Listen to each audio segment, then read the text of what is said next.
کو جی چاہتا ہے آنکھوں سے لگائیں، یہ وہ کتاب ہے جو میرے رسول کے سینے پہ نازل ہوئی ہے اور اصلی صورت میں اپنی اصلی زبان میں انہی حروف کے ساتھ آج بھی موجود ہے، اور قرآن مجید کا فیض بھی ختم نہیں ہوا، اس کا اسی طرح فیض موجود ہے جس طرح پہلے موجود تھا، اور آج بھی وہ روشنی دیتا ہے۔ اور جب ہم اس کو تلاوت کرتے ہیں، اسی لیے فرمایا گیا راتوں کی تنہائیوں میں اٹھ کے قرآن پڑھو اور قرآن پڑھتے ہوئے رویا کرو، فَإِن لَمْ تَبْكُوا فَتَبَاكُوا، اور اگر رونا نہ آئے تو رونے کی کوشش کیا کرو۔ حضرت داتا گنج بخش علی حجویری علیہ رحمہ سے کسی مرید نے کہا حضرت اگر رونے کی کوشش کریں پھر بھی رونا نہ آئے، فرمایا پھر مقدر پہ رویا کرو۔ اتنے سنگ دل ہو گئے ہو کہ قرآن پڑھنے سے تمہیں رونا نہیں آتا؟ کتنی وہ بابرکت کتاب جو رب کی منزل ہے، جس کو جبریل لے کے آئے، جو رسول اللہ کے سینے پہ نازل ہوئی ہے، اور کتاب وہ ہے قرآن کہتا ہے کہ پتھروں پہ نازل ہوتی تو وہ ریزہ ریزہ ہو جاتی۔ یہ رسول اللہ کا سینہ تھا جس نے اس کتاب کو سہار لیا۔ اور ایک حدیث میں نے پڑھی، اور جب میں نے زندگی میں پہلی مرتبہ پڑھی تھی تو دیر تک اس کا نشہ نہیں اترا تھا، شاید جو پہلی مرتبہ سنے اس کو وہ حظ محسوس ہو۔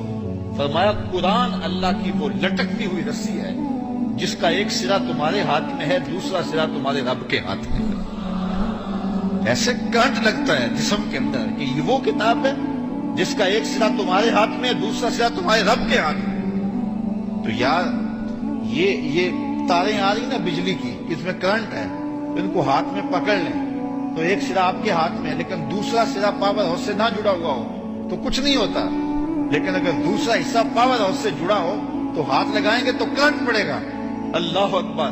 یہ قرآن یہ ایسی رسی ہے جس کا سرا تم نے پکڑا ہے، کہا اس کا دوسرا سرا خالی نہیں ہے، دوسرا سرا تمہارے رب کے ہاتھ میں، اور اب بھی برابر فیض آ رہا ہے۔ اس کتاب کو کوئی تھام کے تو دیکھے، اس کتاب کے اندر گزر کے تو دیکھے اس میں کیا ہے، اس کے عجائب کبھی بھی ختم نہیں ہوں گے۔ حضرت مولا کائنات سید علی المرتضیٰ رضی اللہ تعالیٰ عنہ نے جب حضور سے پوچھا کہ حضور پھر اس دور میں بچنے کی صورت کیا، تو فرمایا اللہ کی کتاب، اور آگے حضور نے ایک لفظ ارشاد فرمایا، فرمایا یہ وہ کتاب ہے جس کے عجائب کبھی بھی ختم نہیں ہوں گے۔ یہ کتاب کبھی بھی ختم، اس کے عجائب اور اس کی روشنیاں اور اس کے دامن سے پھوٹتی ضیائیں اجالے کبھی بھی ختم نہیں ہوں گے، اور یہ ہمیشہ انسانی زندگی میں چراغاں کرتا رہے گا۔ تو اس کتاب کے ہوتے ہوئے بھی ہم اندھیرے میں رہیں تو اس سے بڑی افسوسناک بات کوئی نہیں ہے۔ تو اس کتاب سے اپنی زندگی کی روشنیاں، اپنی زندگی کے اجالے حاصل کرنے چاہیے۔ امام احمد بن حنبل رضی اللہ تعالی عنہ فرماتے ہیں میں نے اللہ سے کہا کہ مجھے اپنی محبت عطا کر رہے، تو اللہ نے مجھے اپنی اتنی محبت عطا کی کہ مجھے زوال عقل کا اندیشہ ہو گیا۔ پھر میں نے ایک دن کہا مالک مجھے اپنا اب قرب عطا کر دے، تو آواز آئی میرا قرب چاہتے ہو تو پھر قرآن پڑھا کرو۔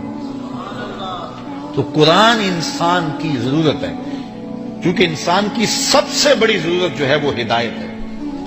ہدایت انسان کی وہ ضرورت ہے جس کو مانگنے کی تلقین کی گئی۔ اللہ سے رزق مانگنا چاہیے، لیکن کوئی نہیں مانگے گا وہ پھر بھی دیتا ہے۔ اللہ تعالیٰ سے دولت مانگنی چاہیے، کوئی نہیں مانگتا پھر بھی دیتا ہے۔ صحت مانگنی چاہیے، کوئی نہیں مانگتا پھر بھی دیتا ہے۔ لیکن ہدایت اتنی اہم ضرورت ہے کہ جسے میسر ہے اسے کہا گیا تو بھی مانگ۔ روزانہ ہر نمازی ہر نماز کی ہر رکعت میں وقالتاً یا اصالتاً پڑھتا ہے اہدنا الصراط المستقیم، یہ روزانہ پڑھتا ہے، اور وہ مصلی پہ کھڑا ہو کے قبلہ رو ہوتا ہے، اور پھر بھی یہ مانگ رہا ہوتا ہے۔ مجھے بتاؤ کتنی ضرورت ہے انسان کی ہدایت۔ تو ہدایت انسانی ضرورت ہے، اور ضرورت کے لیے ہمیں محنت کرنی چاہیے، اور محنت کریں گے تو جھولی خالی نہیں جائے گی۔ اور اس کا بہت بڑا منبع اور بہت بڑا سرمایہ اور بہت بڑا چشمہ ہمارے پاس قرآن مجید کی صورت میں موجود ہے۔ میں ایک اور بات کروں، کسی نبی کا کوئی معجزہ اس نبی کی امت کے پاس آج موجود نہیں ہے۔ حضرت موسیٰ علیہ السلام کے معجزات تھے، ساتھ لے کے چلے گئے۔ حضرت عیسیٰ علیہ السلام کے معجزات تھے، ساتھ لے کے چلے گئے۔ چھوٹے معجزات نہیں، بڑے بڑے معجزات تھے۔ ید بیضا دیا گیا، اور پھر کوڑی کو ہاتھ پھیرتے شفا ملتی، نابینے کی آنکھوں پہ انگلی رکھتے روشنی اتر آتی، مردے کو ٹھوکر مارتے اٹھ کے باتیں کرنے لگ جاتے۔ کتنی بڑی بات ہے۔ حضرت موسیٰ علیہ السلام کا معجزات دیکھیے، عصا ہے کبھی سام بن جاتا ہے، کبھی جھاڑیاں اس سے توڑتے ہیں، کبھی پتے جھاڑتے ہیں، کبھی رات کو روشنی